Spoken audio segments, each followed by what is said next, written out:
शिव और नंदी राशि विश्राम गृह से वापस लौट रहे थे। शिव ने निर्णय लिया था कि वह अकेला ही भोजन करेगा। नंदी शिव के कुछ कदम पीछे चल रहा था। उसका सिर सब प्रत्यारोप में नीचे झुका हुआ था। प्रभु मुझे क्षमा करें। शिव मुड़ा और उसने नंदी को घुरकर देखा।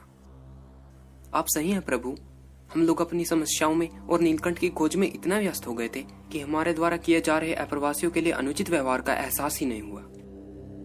मैंने आपको बहकाया है प्रभु, मैंने आपसे झूठ कहा था। शिव ने कुछ नहीं कहा। वह नंदी की आंखों में गहराई से झांक रहा था।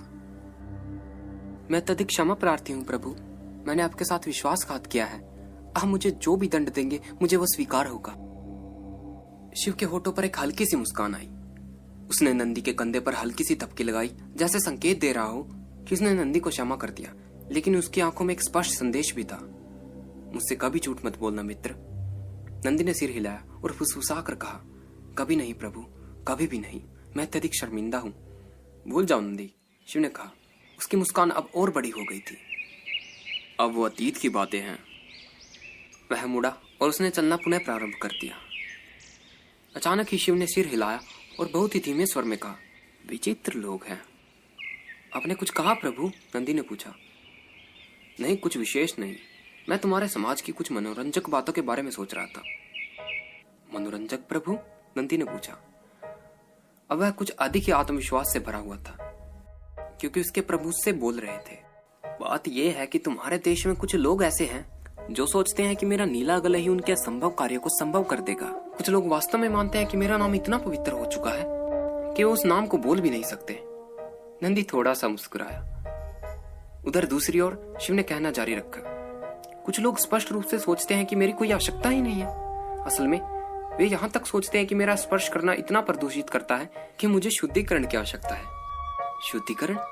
आपको इसकी क्यों आवश्यकता है प्रभु? थोड़ा चिंतित होते हुए नंदी ने पूछा।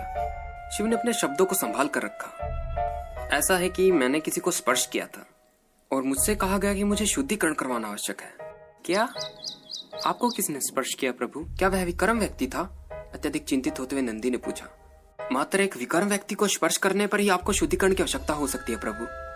शिव के मुख का रंग अचानक ही बदल गया। उसकी आंखों के सामने से पर्दा उठ गया था। उसे सहसा उस दिन की समस्त घटना का महत्व समझ आ गया था।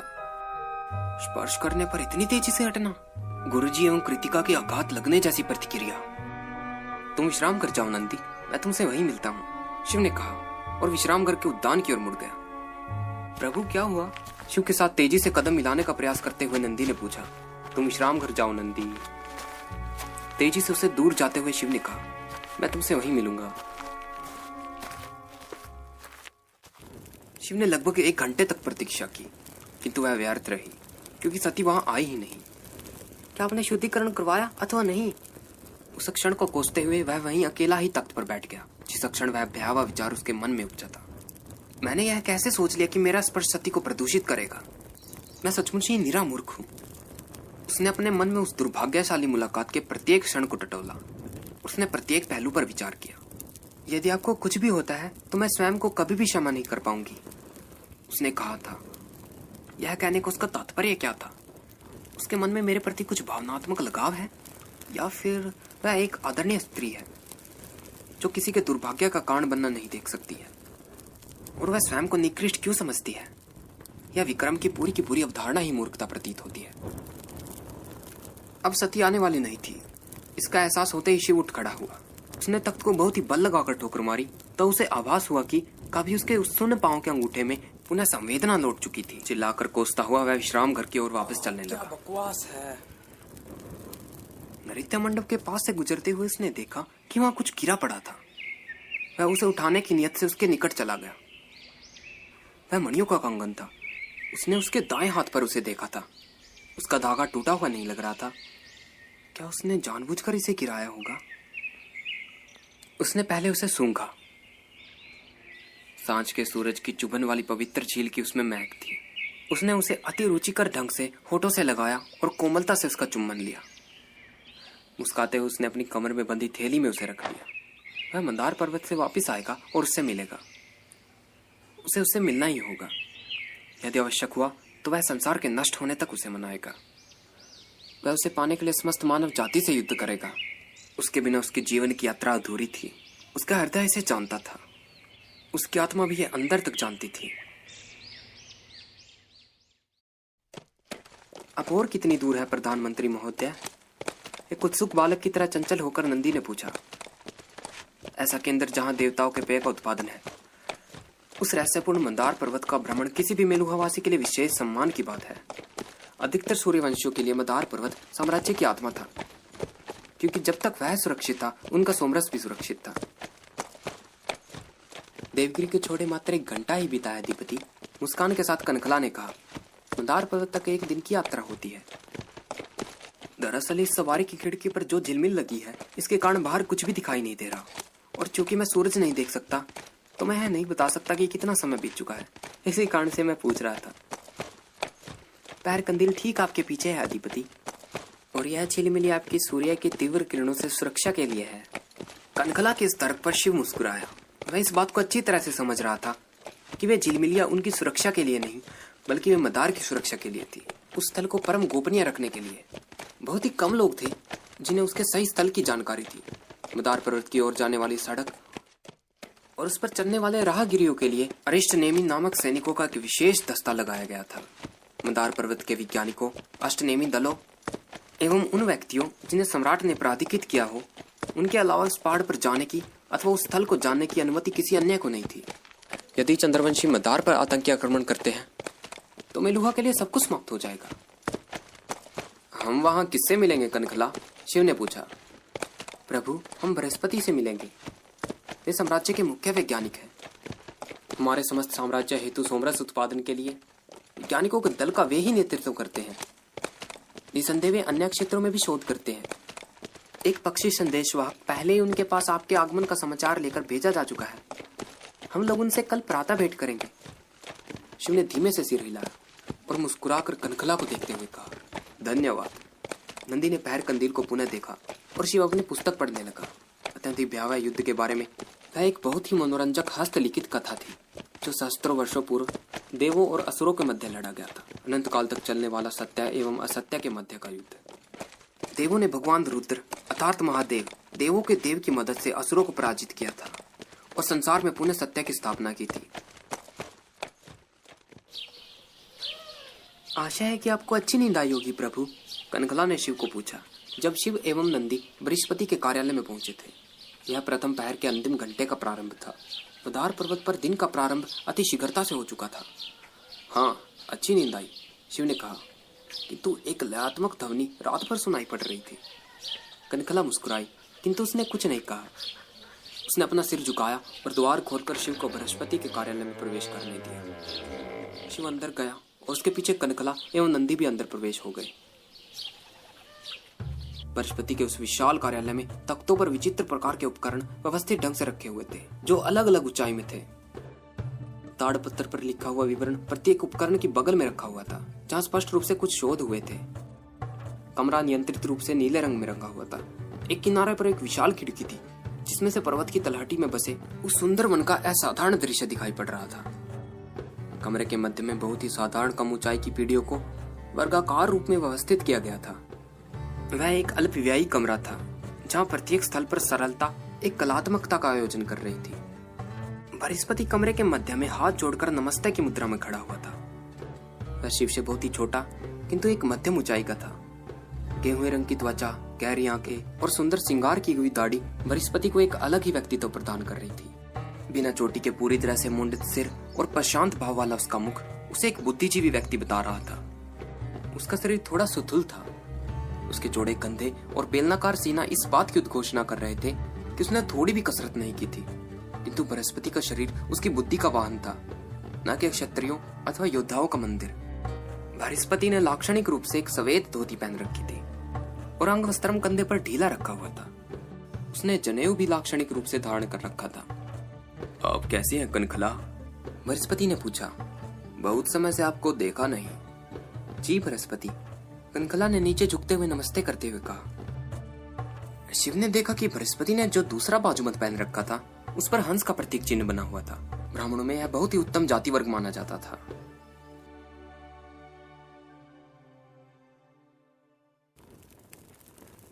ये प्रभु शिव हैं, कनकला ने शिव की ओर संकेत करके कहा। मात्र शिव से काम चल जाएगा, धन्यवाद। शिव ने नम्रता से बृहस्पति को नमस्ते करते हुए कहा। तो फिर ठीक है, केवल शिव ही रहेगा। और आप कौन है? नंदी की ओर मुड़ते हुए बृहस्पति ने पूछा। यह अधिपति नंदी है, कनकला ने उत्तर दिया। प्रभु शिव के सहायक। मुझे आपसे मिलकर अधिक प्रसन्नता हुई अधिपति। शिव की ओर मुड़ने से पूर्व बृहस्पति ने कहा। मैं असभ्यता नहीं कर रहा, किंतु क्या संभव है कि मैं आपका गला देख सकूं? शिव ने सहमति में सिर हिलाया। उसने जब अपना गुलबंद हटाया तो बृहस्पति उसके निकट गले का परीक्षण करने आया। जब उसने शिव के गले से चमकीला नीला रंग प्रस्फुटित होते हुए देखा तो उसके चेहरे की मुस्कुराहट अदृश्य हो गई। बृहस्पति कुछ समय के लिए मूक हो गया।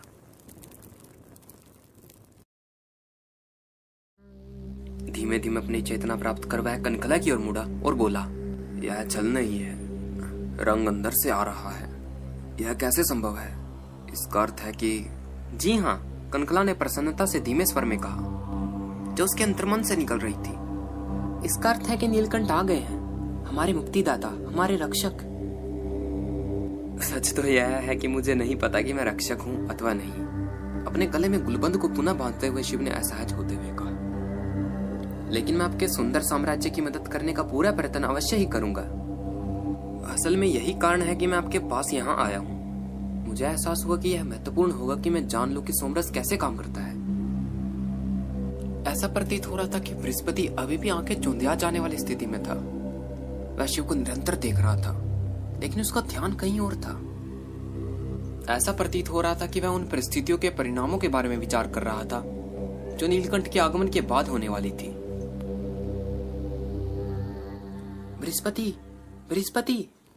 कनकला ने मुख्य वैज्ञानिक को वहां वर्तमान में लाने के प्रयत्न के साथ पुकारा।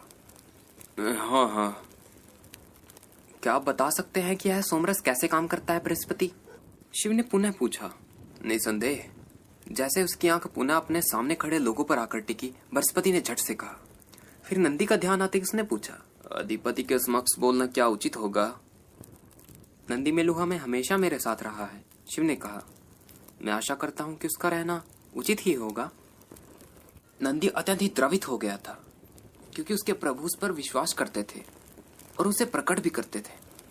नंदी ने पुनः प्रतिज्ञा की कि चाहे उसके प्राण भी चले जाए, वह प्रभु से कभी असत्य नहीं बोलेगा। आप जो कहे शिव, गर्मजोशी से मुस्कुराते हुए बृहस्पति ने कहा।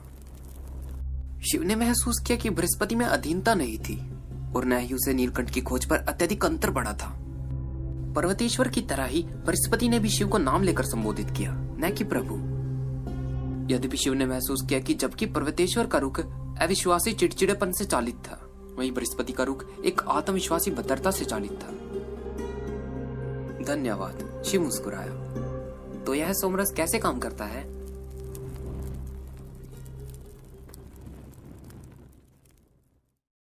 मंदार पर्वत की ओर जाने वाले मार्ग पर राजशाही सवारी धीरे धीरे आगे बढ़ रही थी।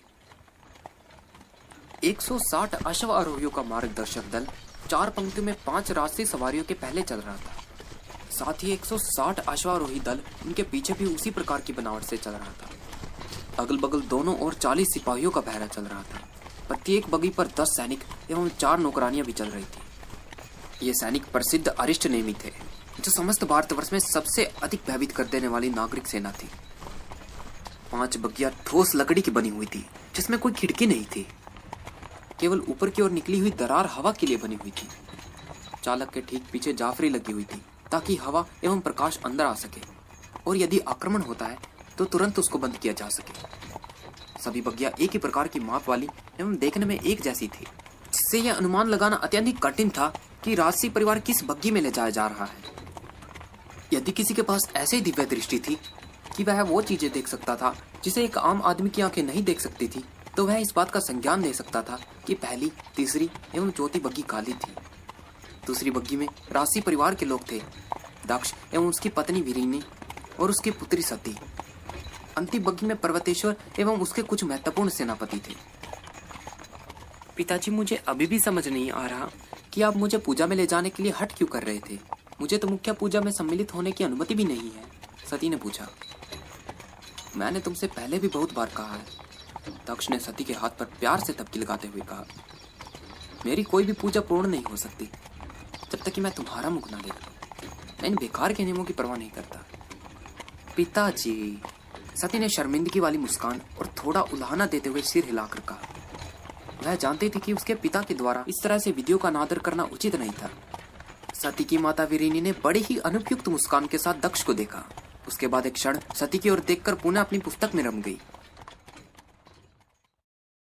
राजसी सवारी से कुछ दूरी पर घने वन में 50 सैनिकों का एक दल लुक छुप कर बिना कोई ध्वनि किए चल रहा था। सैनिकों ने चमड़े से बने हल्के कवच अपने धड़ पर पहन रखे थे और उनकी धोती सैन्य शैली से बंधी हुई थी ताकि उनके चलने में असुविधा ना हो। प्रत्येक के पास 2 तलवारें, एक लंबा चाकू, एक धातु एवं चमड़े की ढाल थी जो उनकी पीठ पर लटकी हुई थी। उनमें से एक सुंदर नवयुवक जिसका चेहरा युद्ध से लगे घाव में शोभायमान हो रहा था, उसने गहरे भूरे रंग की एक पगड़ी पहन रखी थी जो इस बात का संकेत कर रही थी कि वह अधिपति था। उसके चमड़े का कवच बहुत ढीला बंधा हुआ था और एक सोने का हार एवं एक बाजूबंद उसके ऊपर बाहर निकलकर झूल रहा था। उस बाजूबंद पर श्वेत रंग का शैत्य अर्धचंद्राकार चंद्रमा बना हुआ था, अर्थात चंद्रवंशियों का प्रतीक चिन्ह। उसके बगल में एक दैत्याकार व्यक्ति चल रहा था जो सिर से पांव तक लबादे में ढका हुआ था। एक सांप के फणदार सिर जैसा आकार उस लबादे पर सिर पर सिला हुआ था, जबकि उसका चेहरा काले मुखौटे से ढका हुआ था। उसकी शक्तिशाली बाहों एवं भावहीन बादाम जैसे दिखने वाले आंखों के अलावा उसका कोई अंग नहीं दिख रहा था। उसके दाएं हाथ की कलाई पर चमड़े का बना हुआ कड़ा बंधा हुआ था जिस पर कढ़ाई किया हुआ नागों वाले ओम का प्रतीक चिन्ह बना था। उस फणदार लबादे वाले व्यक्ति ने अधिपति की ओर बिना मुड़े कहा, वेशविधूमन, तुम्हारा प्रतीक चिन्ह दिख रहा है, उसे अंदर कर लो और अपने कवच को कस लो। लज्जित विश्वधूमन ने तत्काल ही अपना हाथ अंदर लिया और अपने कंधे की बगल में लगी डोरियों को खींचकर सीने पर लगे कवच को कस लिया।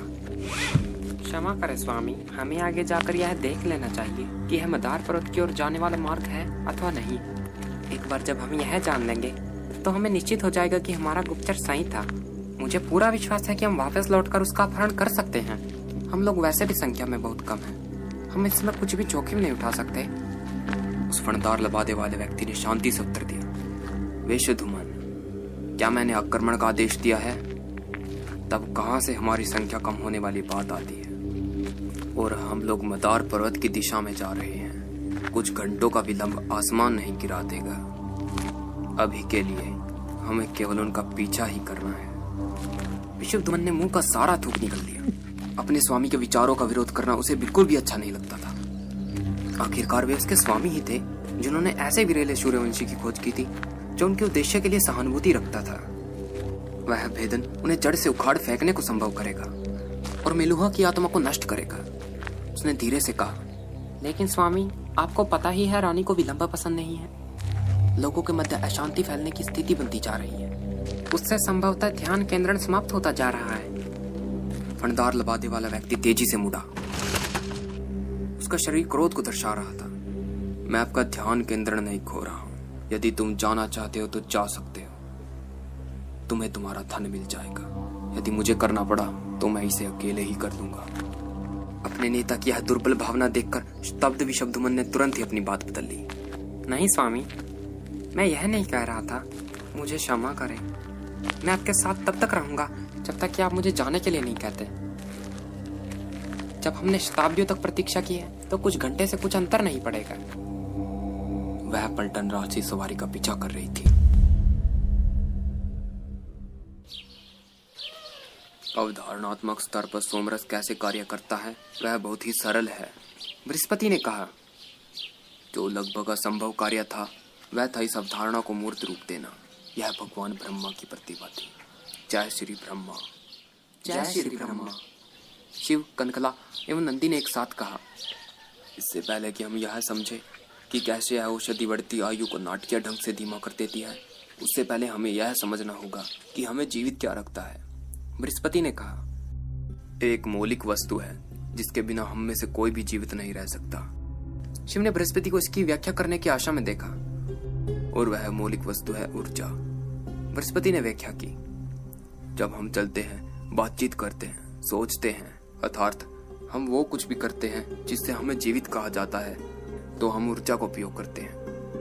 हमारे लोगों के बीच में भी इसी प्रकार की अवधारणा है। शिव ने कहा, अंतर केवल इतना है कि हम उसे शक्ति कहते हैं। शक्ति? आश्चर्यचकित बृहस्पति ने कहा। मनोरंजक। यह शब्द कई शताब्दियों से ऊर्जा को बताने के लिए प्रयुक्त नहीं हुआ है। यह पांडु लोगों का शब्द है, जो भारतवर्ष के सभी लोगों के पूर्वज थे।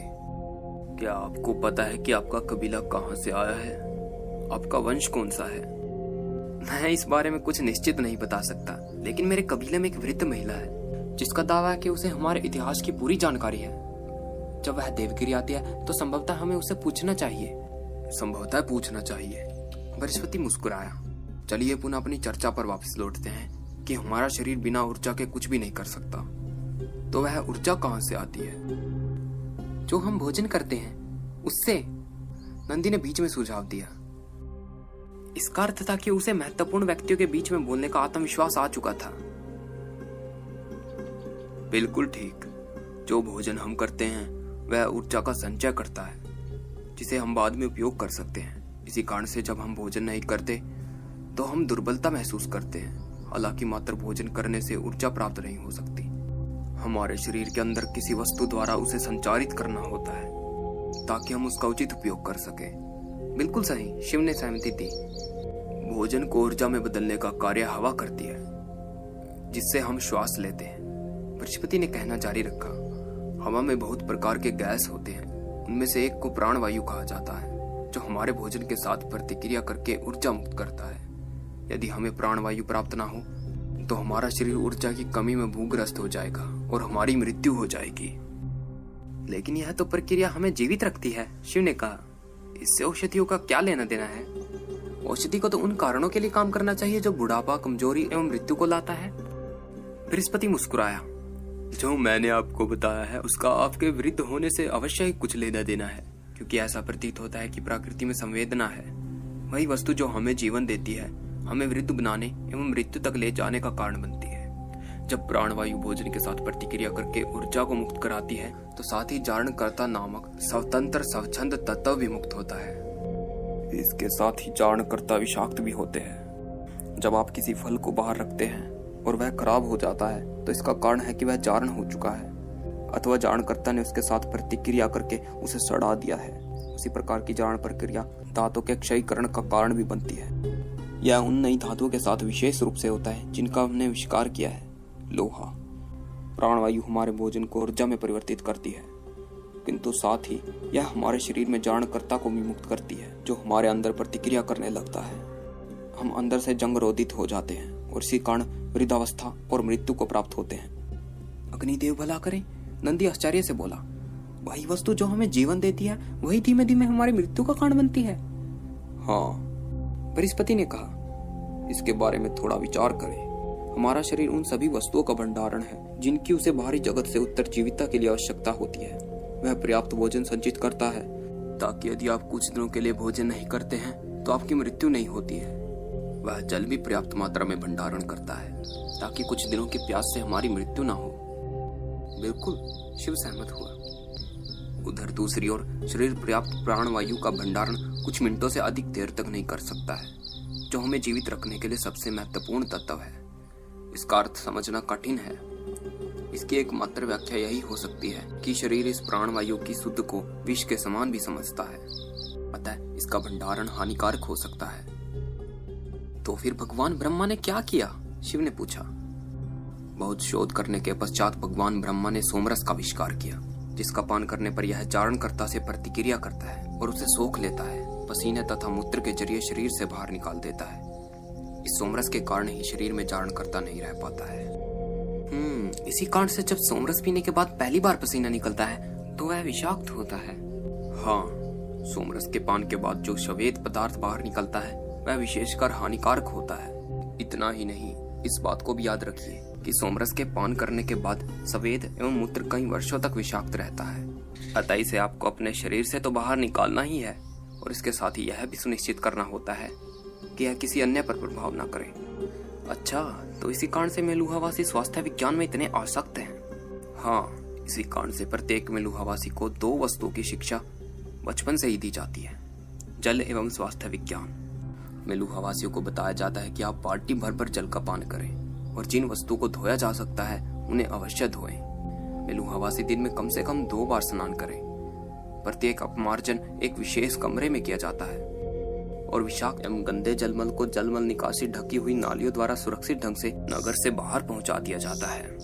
स्वास्थ्य विज्ञान का कड़ा मानक। शिव मुस्कुराया क्योंकि उसे कश्मीर में पहले ही दिन इस बारे में आयुर्वेदी के कड़े वचन याद आ गए थे। उसने पूछा, सोमरस का उत्पादन कैसे होता है? इसके उत्पादन के लिए बहुत सी कठिनाइयों का सामना करना पड़ता है। इसके लिए ढेर सारी आवश्यक सामग्री की आवश्यकता होती है जो सरलता से उपलब्ध नहीं होती है। उदाहरण के लिए संजीवनी वृक्ष। इस साम्राज्य में इस वृक्ष का रोपण बृहद स्तर पर किया जाता है। इसके उत्पादन की प्रक्रिया के परिणाम स्वरूप अत्यधिक ताप निकलता है। इस प्रक्रिया के दौरान हमें अत्यधिक जल की आवश्यकता भी होती है ताकि मिश्रण को यथावत रखा जा सके। प्रक्रिया प्रारंभ करने से पूर्व संजीवनी वृक्ष की शाखाओं का सरस्वती नदी के जल के साथ मंथन किया जाता है। अन्य स्रोतों का जल इस प्रक्रिया में प्रभावी नहीं होता है। वह जो विचित्र स्वर मुझे हमेशा सुनाई देता है, क्या उसी का मंथन है? यह वास्तव में उसी की ध्वनि है। हमारे पास विशालकाय मंथन उपकरण है जो इस पर्वत के आधार पर एक गुफा में स्थित है। सरस्वती का जल एक जटिल प्रक्रिया वाली नहरों की व्यवस्था से लाया जाता है। जल को एक अत्यधिक विशाल कुंड में संचित किया जाता है जिसे हम प्रेम भाव से सागर कहते हैं। सागर? एक समुद्र? आप एक कुंड के पानी को इस नाम से पुकारते हैं? आश्चर्यचकित होकर शिव ने पूछा, क्योंकि उसने इस बारे में लोक कथा सुनी थी कि एक अत्यधिक विशाल एवं अंतहीन जल पिंड को सागर कहा जाता है। यह थोड़ी अतियुक्त है, बृहस्पति ने मुस्कुराहट के साथ स्वीकार करते हुए कहा, किंतु यदि आप उसे देखेंगे तो उसके आकार को देखने के बाद अनुभव करेंगे कि हमारा इस नाम से पुकारना उतना अनुचित भी नहीं है। अच्छा, तो ठीक है, मैं अवश्य ही इन सुविधाओं को देखना पसंद करूंगा। कल रात जब हम आए थे तो बहुत देर हो चुकी थी, इसलिए मैंने अभी तक पहाड़ का बहुत ही कम हिस्सा देखा है। मध्याह्न भोजन के उपरांत मैं आपको दिखाने ले चलूंगा, बृहस्पति ने कहा। शिव उत्तर में धीमे से मुस्कुराया। वह कुछ कहने ही वाला था, लेकिन कनकला और नंदी को देखकर उसने स्वयं को रोक लिया। बृहस्पति ने उस हिचकिचाहट को देख लिया था। उसने महसूस किया कि शिव कुछ पूछना चाहते हैं, किंतु नंदी एवं कनकला की उपस्थिति में वे पूछ नहीं पा रहे थे। बृहस्पति उनकी ओर मुड़ा और बोला, मेरे विचार में शिव मुझसे कुछ पूछना चाहते हैं। क्या मैं आप लोगों से बाहर प्रतीक्षा करने का अनुरोध कर सकता हूँ? यह बृहस्पति द्वारा आदर प्राप्ति की माप को दर्शाता है कि कनकला तुरंत ही बाहर जाने के लिए खड़ी हो गई। उसने नमस्ते किया और बाहर चली गई। नंदी ने उसका अनुसरण किया। बृहस्पति एक मुस्कान के साथ शिव की ओर मुड़ा। आप वह प्रश्न क्यों नहीं पूछते जिसे पूछने के लिए आए हैं?